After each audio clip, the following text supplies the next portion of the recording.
15 సంవత్సరాల అనుభవం ఆంధ్ర, తెలంగాణ, కర్ణాటక, తమిళనాడులో లక్షల మంది నమ్మకమైన కస్టమర్ల సంతోషాలకు నిలయమైన మీ నివాసానికి అందమైన చిరునామా. అంటే ఇంట గెలిచి రచ్చగెలవమంటారు అందరూ కూడా. ఆంధ్రప్రదేశ్లో మీ ఉనికి ఎంతవరకు చాటుకున్నారు అసలు? ఇప్పుడు 100% మీరు గత ఎన్నికలకు ముందు తీసుకోండి, ఎన్నికల తర్వాత తీసుకోండి, ఆనాడు ప్రభుత్వం చేస్తున్న ప్రజా వ్యతిరేక విధానాలపైన పూర్తి స్థాయిలో ఎక్కడ కాంప్రమైజ్ అవ్వకుండా ఎన్ని ఇబ్బందులున్నా కేసులున్నా అడుగు ముందుకేసాము. ఇప్పుడు అధికారంలో ఉన్న తెలుగుదేశం పార్టీ కావచ్చు, జనసేన కావచ్చు, రోడ్ల మీదకి రావడానికి కూడా భయపడుతున్న రోజుల్లో ఆ రోజు మేము పోరాటం చేశాం. బీసీవై పార్టీ తరపున పోరాటం చేశాము, జగన్మోహన్ రెడ్డి పైన పోరాటం చేశాము, అదేవిధంగా ప్రభుత్వం చేసిన అవినీతి పైన పోరాటం చేశాము. ఆ తర్వాత తీసుకుంటే గత ఎన్నికల తర్వాత అధికారంలోకి వచ్చిన కూటమి ప్రభుత్వం చేస్తున్న ప్రజా వ్యతిరేక విధానాల మీద పూర్తి స్థాయిలో ఈరోజు రైతులకు సమస్య వచ్చినా బీసీవై పార్టీనే పోరాటం చేస్తోంది, మహిళలకు సమస్య వస్తే బీసీవై పార్టీ పోరాటం చేస్తోంది, బీసీల సమస్యలపైన బీసీవై పార్టీ పోరాటం చేస్తోంది. ఈరోజు ప్రభుత్వం అక్రమంగా బలవంతంగా భూములు లాక్కుంటామంటే బీసీవై పార్టీ పోరాటం చేస్తోంది.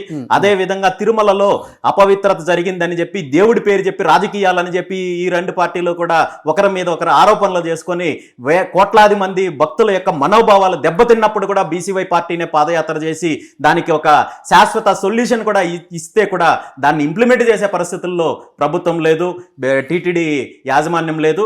ఖచ్చితంగా ఈరోజు మీరు గత ఎన్నికలప్పటి నుండి తీసుకున్నా, అంతకు ముందు తీసుకున్నా, ఇప్పుడు తీసుకున్నా ప్రజల పక్షాన పోరాడుతున్న నిజమైన ప్రతిపక్ష పార్టీ ఏదైనా ఉంది అంటే అది బీసీవై పార్టీ. సో మీరు మీ మాట ప్రకారమే పోరాటాలు చేశారు, ప్రజల మన్నలను పొందాను అని చెప్తున్నారు కాబట్టి ఎందుకు ఒక్క సీటు కూడా గెలవలేకపోయింది పార్టీ, ఉనికి చాటుకోలేకపోయింది అంటే ఏం చెప్తారు రామచంద్ర యాదవ్ గారు? ఎన్నికలకు ముందు సరిగ్గా 9 నెలలకు ముందు బీసీవై పార్టీ ఆవిర్భావం జరిగింది. బీసీవై పార్టీని స్థాపించిన తర్వాత పార్టీ మీద, పార్టీ ఎదగనివ్వకుండా, పార్టీ నిర్మాణం జరగకుండా అనేక రకాల కుట్రలు జరిగాయి.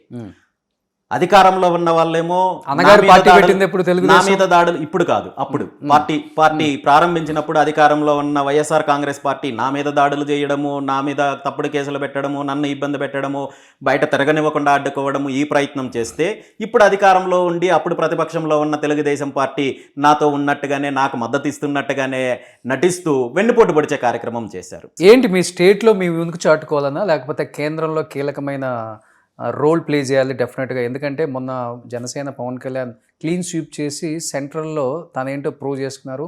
సెంట్రల్ కూడా తనకు చాలా ఇంపార్టెన్స్ ఇస్తుంది. రేపటి రోజున ఆంధ్రప్రదేశ్కు సంబంధించిన కీలకమైన నాయకుల్లో ఒక 2-3 పేర్లు చెప్పుకుంటే పవన్ కళ్యాణ్ని ఒక పెద్ద శక్తిగా మార్చుకోబోతుంది బీజేపీ పార్టీ అనేది కూడా వినిపిస్తుంది. కాబట్టి మీ మీ మీ మీ ఆలోచనలు కూడా అటువైపే తిరుగుతున్నాయా, లేకపోతే ఎందుకంటే మీకు ఒక మంచి టర్మ్స్ ఉన్నాయి కాబట్టి వాళ్ళ పార్టీలకు సంబంధించిన వ్యవహారాలు లేదా నాయకులకు సంబంధించిన వ్యవహారాల గురించి నేను మాట్లాడాల్సిన అవసరం లేదు. నా వరకు ఒకటే లక్ష్యము, బీసీవై పార్టీని బలోపేతం చేయాలి, పార్టీని ప్రజలకు చేరువ చేయాలి. ఏ వర్గాలైతే ఈ రెండు పార్టీల ద్వారా అన్యాయానికి గురవుతున్న వాళ్ళు ఉన్నారో వాళ్ళందరినీ కలుపుకొని బీసీలలో ఐకమత్యం తీసుకొని వచ్చి రాబోయే రోజుల్లో ఖచ్చితంగా బీసీవై పార్టీని అధికారంలోకి తీసుకొచ్చే దిశగా ప్రయత్నం చేస్తాము, ఆ దిశగా పోరాటం చేస్తాము. మిగిలిన పార్టీల స్ట్రాటజీలు ఎలా ఉన్నప్పటికీ కూడా, నాయకుల స్ట్రాటజీలు ఎలా ఉన్నప్పటికీ కూడా బీసీవై పార్టీ పంతాలో ఎటువంటి మార్పు ఉండదు. ఓకే, ఎలా అనిపిస్తుంది ఇప్పుడు 1 year అయిపోయింది ఆంధ్రప్రదేశ్లో కూడా ప్రభుత్వం అధికారంలోకి వచ్చి? సో వాళ్ళు ఇచ్చిన హామీలు కావచ్చు, లేకపోతే మీరు ప్రజల్లో ఎక్కువ తిరుగుతున్నారు, నాకు తెలిసి ప్రత్యామ్నాయం ఎవరు లేరు, ఒకవేళ మీ పార్టీ వచ్చినా అంటే అది వేరే విధంగా ఉంటుంది. ఇప్పుడు తిరుగుతున్నప్పుడు ప్రజలు ఎస్పెషల్లీ మీతో మాట్లాడినప్పుడు, ఇంటరాక్ట్ అయినప్పుడు, లేకపోతే మీ దగ్గరకు వచ్చిన సమస్యలు కావచ్చు, ఓవరాల్గా ఎలా అనిపిస్తుంది? స్టేట్ అంతా తిరుగుతుంటారు కాబట్టి మీరు. అంటే రాష్ట్రంలో ప్రస్తుతం పరిస్థితి ఎలా ఉందంటే 2024 ఎన్నికల తర్వాత రాష్ట్ర ప్రజల పరిస్థితి పెనంలో నుండి పొయ్యిలో పడినట్టయింది. గత 5 సంవత్సరాలలో 2019 నుండి 24 వరకు జగన్మోహన్ రెడ్డి అన్యాయం చేశాడు, జగన్మోహన్ రెడ్డి ప్రభుత్వము దారుణాలు చేసింది, దోపిడీ చేసింది, అరాచకాలు చేసింది అని కూటమి ప్రభుత్వానికి అధికారానికి ఇచ్చారు. కూటమి ప్రభుత్వానికి అధికారం ఎందుకు ఇచ్చారు?